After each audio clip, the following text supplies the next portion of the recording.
Good morning. It's Lisa with Lisahealyourself, and today we're going to look into a mindfulness technique called somatic tracking. So there are many different mind-body techniques that we can use to overcome chronic symptoms, including pain, fatigue, whatever your symptoms are, fibromyalgia, dizziness, buzzing, burning, whatever symptoms, exhaustion, whatever the symptoms may be. We can use mind-body approaches. And there's many really good ones that work. So today we're gonna look into somatic tracking. So for those of you who don't know what somatic tracking is or who have never tried it, it sounds confusing. It's sometimes, oh my gosh, can I do this right? What does somatic mean? What is tracking? Like, how do I do this? It sounds complicated. And it's actually one of the easiest techniques to do. Okay, so let's take a breath and discuss what it is. So basically, it's looking at your symptoms as the witness. Standing back, looking at your symptoms, whether it's pain, indigestion, fatigue, whatever symptom that is capturing most of your attention. So the dominant symptoms, whatever they are, no matter how odd they are, it's stepping back from a witness perspective, an observer perspective, and looking at them. As we look at them from a witnessing point of view, we don't bring our energy, our tangled up energy, which means we're in the symptoms. We're part of the symptoms. We're like separated from them. We're like God looking down at them. We're the witness looking down at us, feeling them. And so we have more perspective from this angle to be curious about them and to look at them and to not feel like they're hurting us, killing us, whatever it is that we feel. So we're just looking at them as a sensation, not the story. So we let go of the story and we observe the sensation. And when we observe the sensation, we really allow ourselves to observe it. What's it doing? What is it actually? Is it a headache or is it a throbbing? Is it a crushing? Is it a pulling? Is it a pushing? Is it a straining? You know, like, what is it actually doing? Is it a throbbing? What kind of a sensation is it? And so rather than be in the diagnosis or the name of it, we actually tell ourselves what the sensation feels like in our body. Electric or alive or overpowering or energetic or bursting or pulsing or pulling or whatever it is. You may have a number of different descriptions, and any and all of them are okay. You try to see the shape of it. Where is it actually in your body? Where do you actually feel it? Is it a small little area? Does it spread out? Does it diffuse? Or is it very tight? Is it round? What kind of a shape? What kind of a blob shape is it? How far does it go? Does it change and shift as you watch it? Does it morph? Does it change into a different symptom? As you watch one symptom, does another symptom that you're having grow in its intensity? Or does this symptom grow in intensity as you watch it? Or does it diminish in intensity? What happens to it as you watch it over the course of time with no intention to judge it, change it, fix it, resist it? Nothing, just simply watching it. Because our urge, let's be honest, our urge when it comes to overwhelming and overpowering symptoms is to run, is to outrun them, to flee them, to fight them. We just want to get away from them and turn them off. This is biology. This is millions of years of evolution. So fear, right? That sensation in our body of our heart pounding, our consciousness intensifying, our eyes widening, our body like adrenaline pumping, symptoms and sensations swirling out of control. These are the sensations of fear. Now, often it's labeled anxiety. But the label doesn't matter. It's a biological sensation. This biological sensation has kept us alive as a species for millions of years. Without it, we would not have survived. These are the sensations that say, you're in danger, run. You're in danger, get out of there. You're in danger, fight. Or even so overwhelming, you're in danger, play dead, freeze, pass out, lose consciousness. I mean, this sensation can do incredibly overwhelming and amazing, biological responses in the body. If you've ever suffered with a panic attack or passed out or fainted, you know what these sensations are. They're real. They're real. They're not made up. You're not making these up. These are biological and they're real, and they're there to point out danger so that you stay alive. They are biologically meant to be so intense that they get our attention above anything else in our life. This is the point of it. Similarly with pain. Pain is biologically meant to get our attention above all else. It screams. Anyone with chronic pain or acute pain knows how intense the symptoms can be. They are meant to alert us to danger so that we don't die. They're meant to get our attention, to tell us that we have a problem that needs to be solved above all else. So they're biologically meant to do this. Exhaustion. Those of you with chronic fatigue syndrome or exhaustion, it is meant to be so excruciating that it gets your attention. Do not get out of bed. Do not run. There's danger all around. You need to rest. Your energy is low. You won't survive. These are survival feelings. Dizziness, depersonalization, derealization. These feelings, these off-balance feelings, they're meant to get our attention, right? Stop. Don't walk around. Don't move. Like, you are not safe in this world. You're not okay. You are not on a solid foundation here. These are biological and they are meant to be loud. They're meant to blare and they're meant to scare us. They're meant to be danger signals to the point where we have to turn and face them and find out what's going on, and in order to survive. So they are survival danger symptoms. That's what they are. But when we are caught in these danger signals and they fire and we feel fear, we feel anxiety, we allow our fear to, and then we don't see a problem. We don't see the danger. We don't see the bear, right? We don't see the imminent danger that it's trying to point to. Then we get even more scared because, oh my God, why is this here? I feel this as though I'm going to die. And when we feel like we're going to die, when we feel like we're in danger, but we can't find the source of the danger, our anxiety intensifies and our danger signals intensify, creating this loop because we're constantly, now we feel like it's inside of us.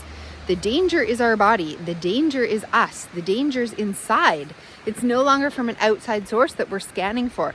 We're scanning internally now. And every time we feel the sensation, we're like, there's the danger. And then we send more sensations, and then we find more danger, and then we send more sensations of danger. It's a loop. And so the only way that we can do this is to relate to the symptoms and the pain in a different way, and to tell ourselves that they're safe, that there is no danger, that our body is not against us, that there's no danger inside us, that we're not trapped inside, that the danger's not coming, that we're safe. We are safe, that this is our body and it's got its messages crossed, and it needs love and compassion. It needs to feel safe. It needs to feel like it's okay.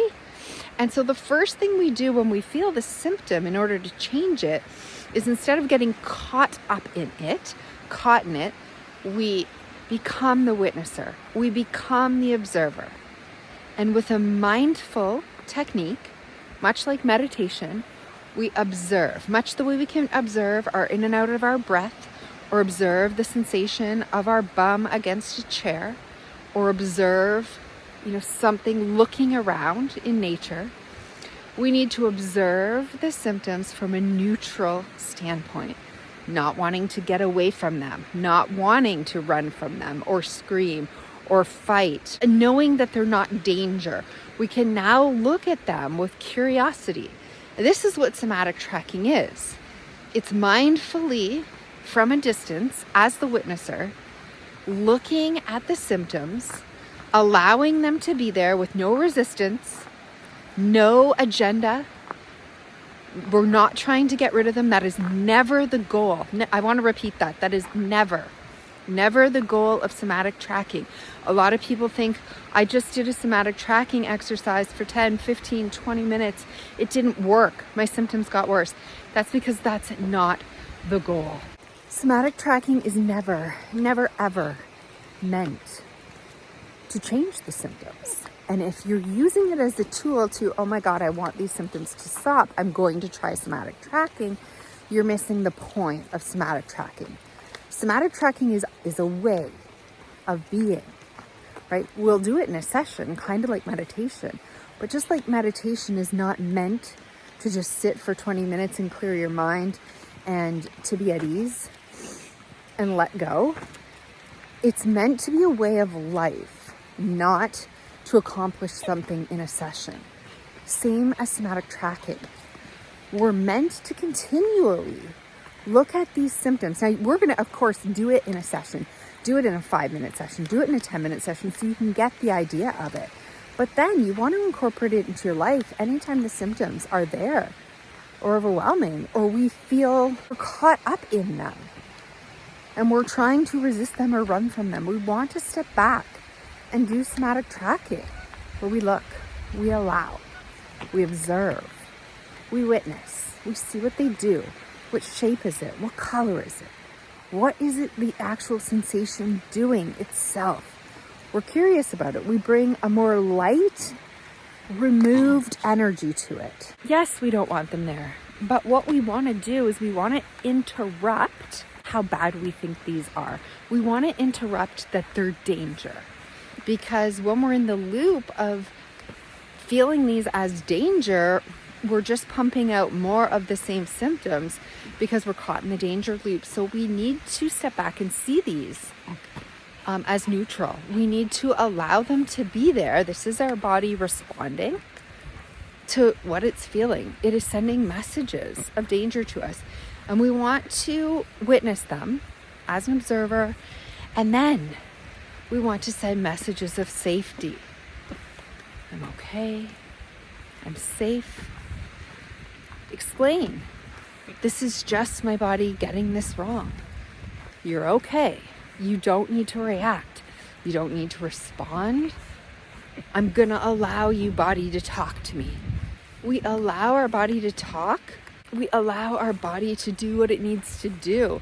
Just like a zebra out in the wild who got attacked. If we've ever seen those trauma videos, it shakes after, goes into convulsions. It does what it needs to do in order to get the trauma. You are caught in a trauma loop. Fear over time equals trauma. If we feel like we can't escape, this is traumatic, right? So chronic illness itself is trauma. It is a trauma loop that you're in. And your body needs to express these symptoms. It needs to shake. It needs to feel them. It needs to feel them. It needs to cry. It needs to let out these feelings in whatever uncomfortable way it does.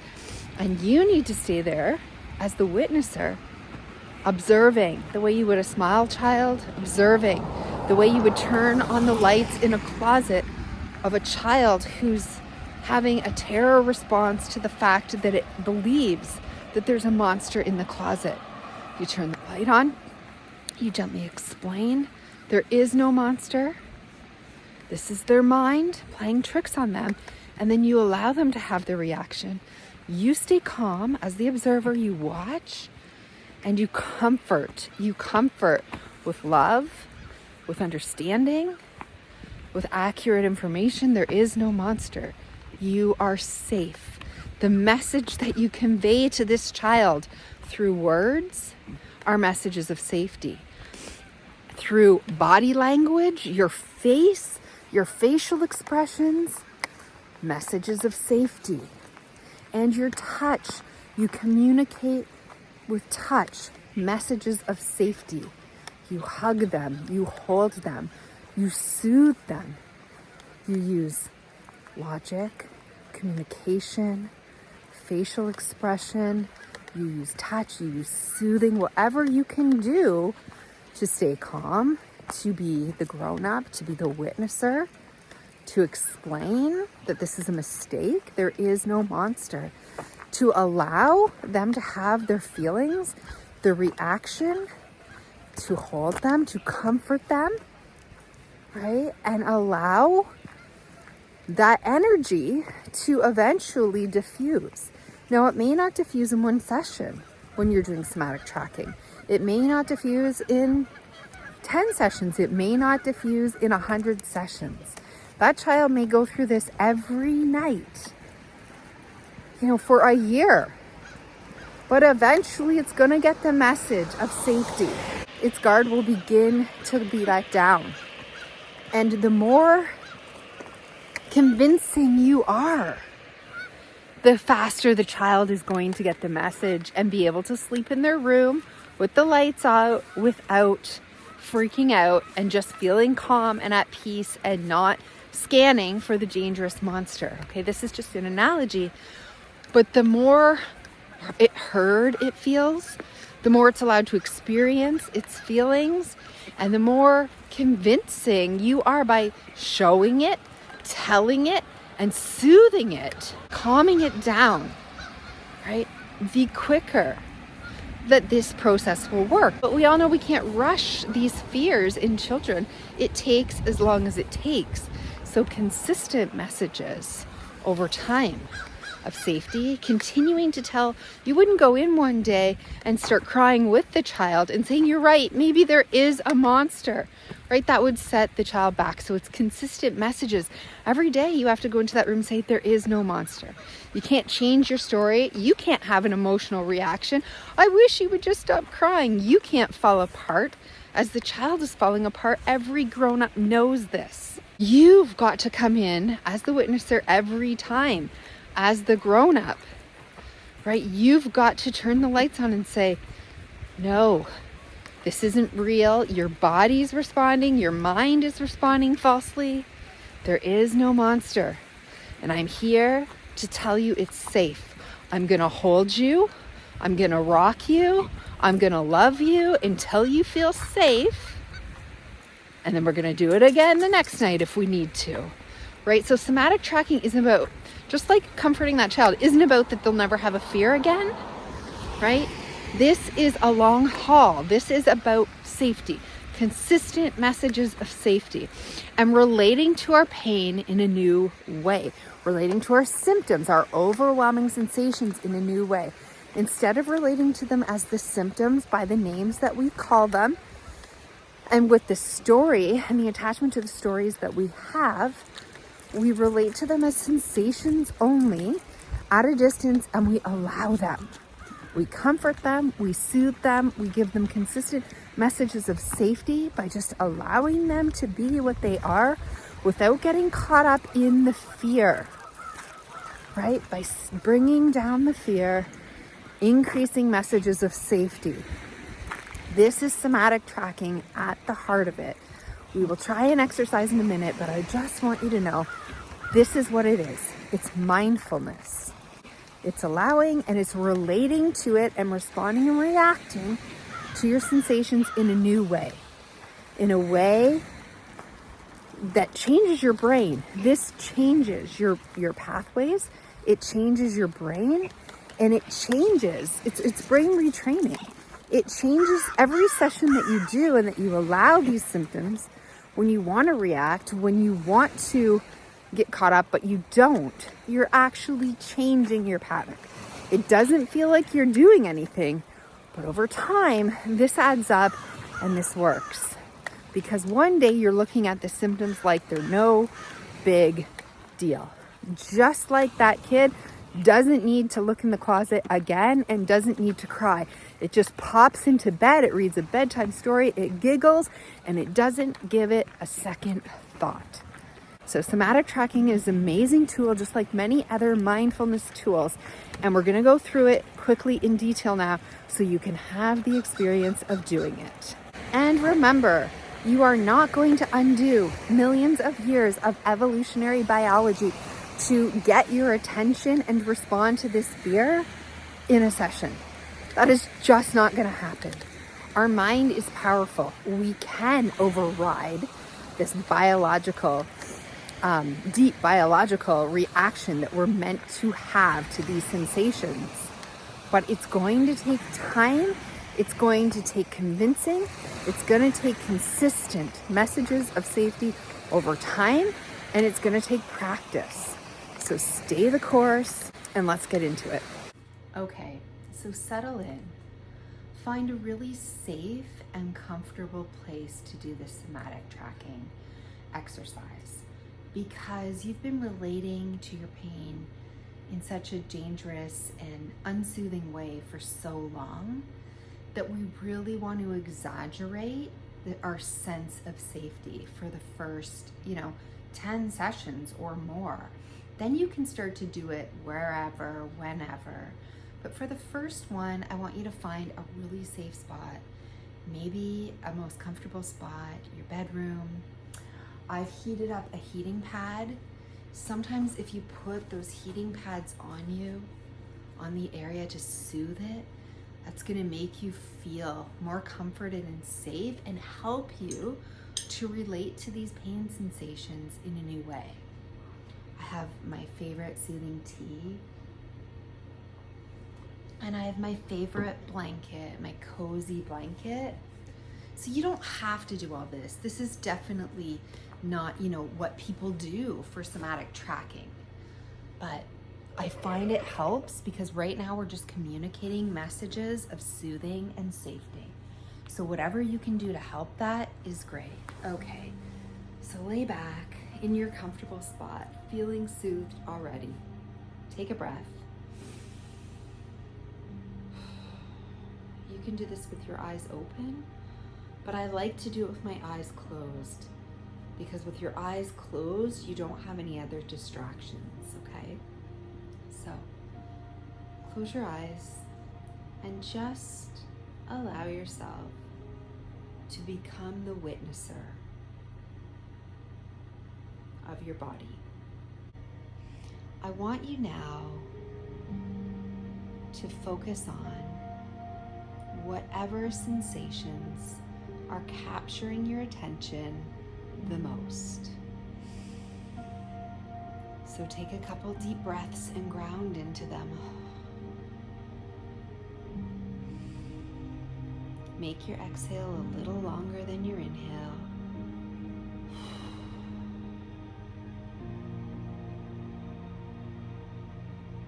And now just notice whatever sensation is the strongest, is capturing the most of your attention. If it seems to be two the same, just pick one and focus in on it now. The idea of this somatic tracking is to relate to our symptoms in a new way, whether it's pain or fatigue or dizziness or anxiety or depression or stomach pain or any sensation that's overwhelming to you.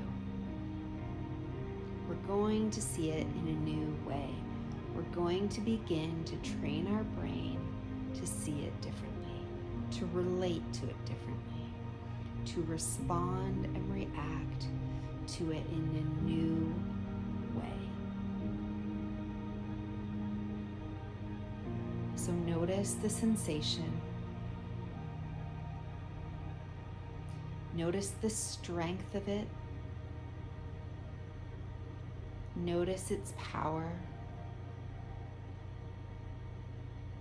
Notice where it is exactly in your body. Notice whether it pulses or vibrates or shakes or squeezes or crushes or tingles or throbs or whirls around or bounces. Notice what that sensation feels like to you. Notice how big this sensation is. Is it tight? Is it a laser focus in one spot? Or does it spread out? Does it diffuse? Does it shift? Whatever it does, that's okay. Just follow it. If it shifts to new sensations, just follow the most sensation that captures the most of your attention. If it stays in one spot, you can notice that too. Does it intensify when you look at it? Does it change when you're looking? Does it try to talk or communicate?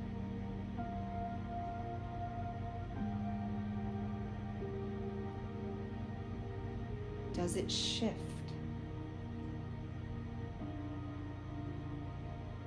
Does it morph? Does it go away or diminish? And I want you now to remind yourself that you're safe. This sensation is safe. It's only a sensation, and although it feels dangerous, although it feels overwhelming, it's miscommunication from your brain to your body. It's just a miscommunication. Your brain and body have got the messages wrong. There is no danger. There is no monster. There's only a sensation that's allowed to be in your body. This sensation is here to protect you. It's working the way it thinks it should be. It's part of you. It is not against you. It is not your enemy. We are not trying to change or heal or resist or judge or criticize or shame or run from or fight these sensations. This sensation is just a miscommunication, error between your body and your brain. And you can take a deep breath and allow it to talk, allow it to be felt without fear. Because this sensation is safe. There's nothing wrong with you. And when this sensation feels safe, when your brain feels safe, the sensation will realize it can die down. But for now, it needs to be convinced. It needs to be heard. It needs to be felt. loved and soothed.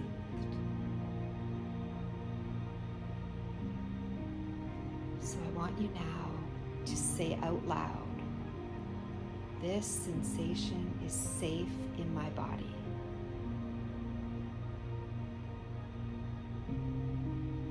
I want you to continue to say this out loud.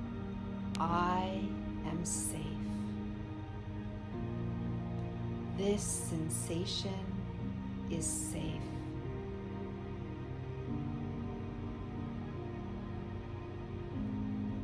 My brain and my body have their wires crossed. This is a miscommunication.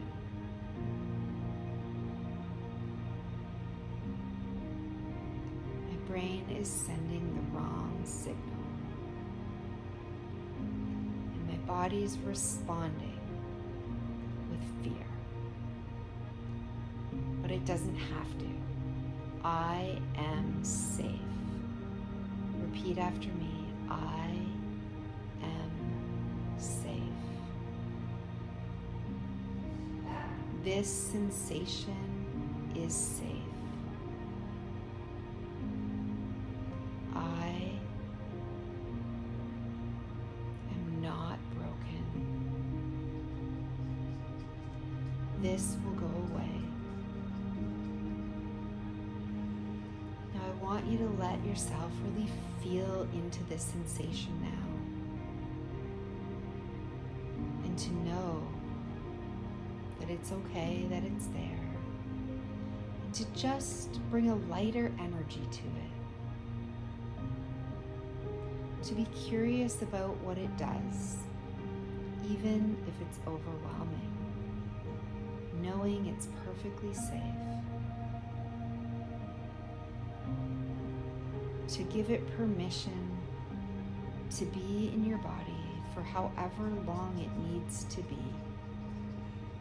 And that you will sit with it for as long as it needs and convince it that it's safe and love it and soothe it and remind it that this too shall pass.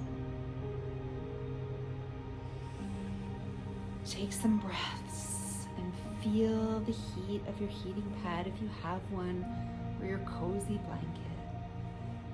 Take a sip of your warm tea.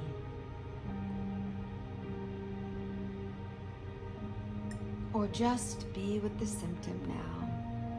Put your hand on your heart. Put another one on your stomach. Hold yourself in this loving, tender embrace. I love you. I love you. You're doing a great job. I know it's hard for you to allow the sensation. I know it's difficult not to respond, not to run, not to speed up. I know it's difficult not to break down, not to cry. I know it's difficult not to send it anger or try to change it. But you are okay in my body. It's okay. It's just a message of danger. And I now give you a message of safety. You are safe, you are okay, and you are loved. Now, if the sensations are rather intensified and you feel like you're not able to stay the whole session, open your eyes.